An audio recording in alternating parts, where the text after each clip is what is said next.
సంచలనం రేపిన ఆదిపట్ల భూ కబ్జా కేసులో మాజీ సీఎం కేసీఆర్ అన్న కొడుకు కల్వకుంట్ల కన్నారావుపై రాచకొండ పోలీసులు లుకౌట్ నోటీసులు జారీ చేశారు. ఈ కేసులో మొత్తం 38 మంది నిందితులుగా ఉండగా వీరిలో 10 మందిని ఇప్పటికే పోలీసులు అరెస్టు చేశారు. ప్రధాన నిందితుడు కన్నారావు సింగపూర్లో తలదాచుకున్నట్లు పోలీసులకు సమాచారం అందడంతో అంతర్జాతీయ విమానాశ్రయాలకు, నౌకాశ్రయాలకు లుకౌట్ నోటీసులు ఇచ్చారు.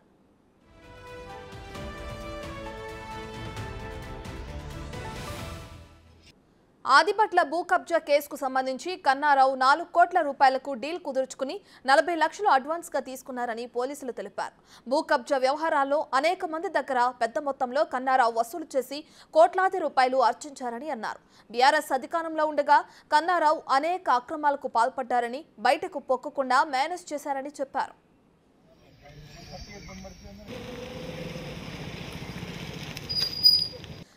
ఆదిపట్ల భూ కబ్జా కేసులో మాజీ సీఎం కేసీఆర్ అన్న కొడుకు కల్వకుంట్ల కన్నారావు హస్తం ఉండటం ఇప్పుడు చర్చనీయాంశంగా మారింది. దీనికి సంబంధించి మరింత సమాచారాన్ని మా ప్రతినిధి సురేష్ అందిస్తారు. సురేష్, ఇప్పటికే చూసుకుంటే అటు ఆదిపట్ల భూ కబ్జా కేసుకు సంబంధించి పోలీసులు దర్యాప్తు చేస్తున్నారు. కేసు దర్యాప్తు ఎక్కడి వరకు వచ్చింది సురేష్? ఆదిపట్లలోని 2 ఎకరాల భూమి కబ్జా చేసి అక్కడున్న పూర్తిగా కాంపౌండ్ వాళ్ళంతా కూడా డ్యామేజ్ చేసిన కేసులో కన్నారావుతో పాటు మొత్తం 38 మందిపై కేసు నమోదైంది. అందులో 10 మందిని అరెస్ట్ చేసి రిమాండ్ కు తరలించారు పోలీసులు. ఇంకా 28 మంది కోసం గాలిస్తున్నారు.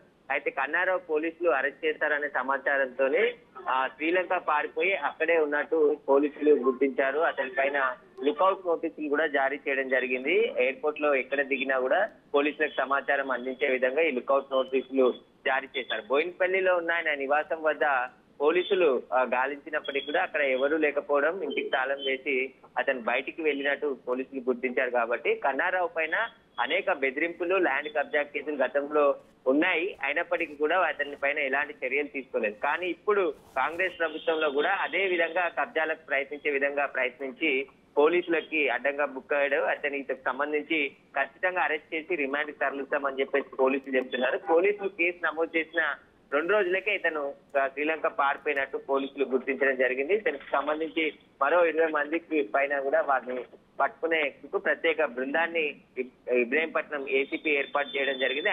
ఆయన ఆధ్వర్యంలోనే కేసు ఇన్వెస్టిగేషన్ కొనసాగుతుంది. Right, thank you Suresh.